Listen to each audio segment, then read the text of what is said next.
Assalamualaikum warahmatullahi wabarakatuh. Alhamdulillahirabbil alamin. Pada kesempatan ini saya Ihsan Setiawan diperkenankan untuk mempresentasikan makalah dari kelompok 3 dengan judul Tarikh Tasyrik Islami dengan pembahasan periode Nabi Muhammad SAW atau masa kenabian hingga Nabi wafat tahun 0 Hijriah sampai 11 Hijriah bagian 1. Langsung kepada pembahasan yang pertama, yaitu dasar-dasar dan sumber tasyrik. Dasar-dasar dan sumber tasyrik dibagi menjadi 4. Yang pertama yaitu Al-Quran sebagai sumber utama tasyrik. Sedangkan yang kedua yaitu adalah sunnah nabawiyah atau sunnah-sunnah dari Nabi. Yang ketiga adalah ayat-ayat ahkam atau ayat-ayat hukum di dalam Al-Quran.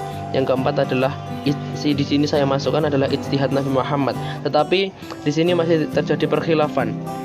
Yang pertama yaitu menurut ulama Mu'tazilah, Nabi tidak diperkenankan untuk melakukan ijtihad. Sedangkan yang kedua itu menurut jumhur ulama, Nabi diperkenankan untuk melakukan ijtihad. Sedangkan yang ketiga itu adalah ada pendapat yang mencari jalan tengah, yaitu bahwa Nabi dapat saja berijtihad dalam masalah-masalah keduniaan seperti dalam menentukan taktik peperangan serta keputusan-keputusan dengan perselisihan dan persengketaan, tetapi tidak dalam masalah hukum syara.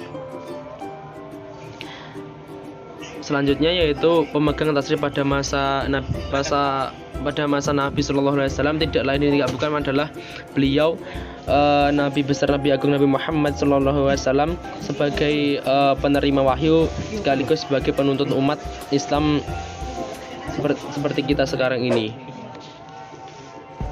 Yang ketiga yaitu pembentukan hukum periode Makkah dan contoh-contoh surat Makkiyah. Pembentukan hukum periode Makkah atau perundang-undangan hukum Islam pada periode ini fokus pada upaya mempersiapkan masyarakat agar dapat menerima hukum-hukum agama, membersihkan akidah dari menyembah berhala kepada menyembah Allah. Selain itu juga menanamkan akhlak mulia agar mempermudah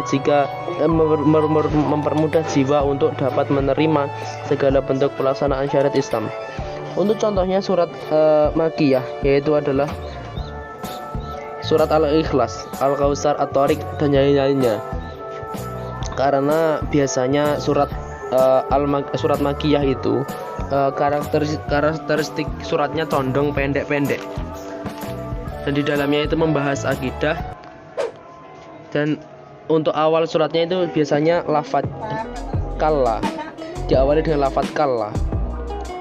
Di dalamnya itu di dalamnya itu mengandung lafaz kalla. Dan biasanya didahului oleh lafaz ya ayyuhan nas atau ya bani Adam.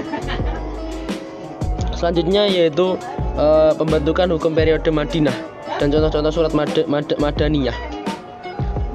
Perundang-undangan hukum Islam pada periode ini menitik beratkan pada aspek hukum praktikal dan dakwah Islamiyah pada fase ini membahas tentang akidah dan akhlak.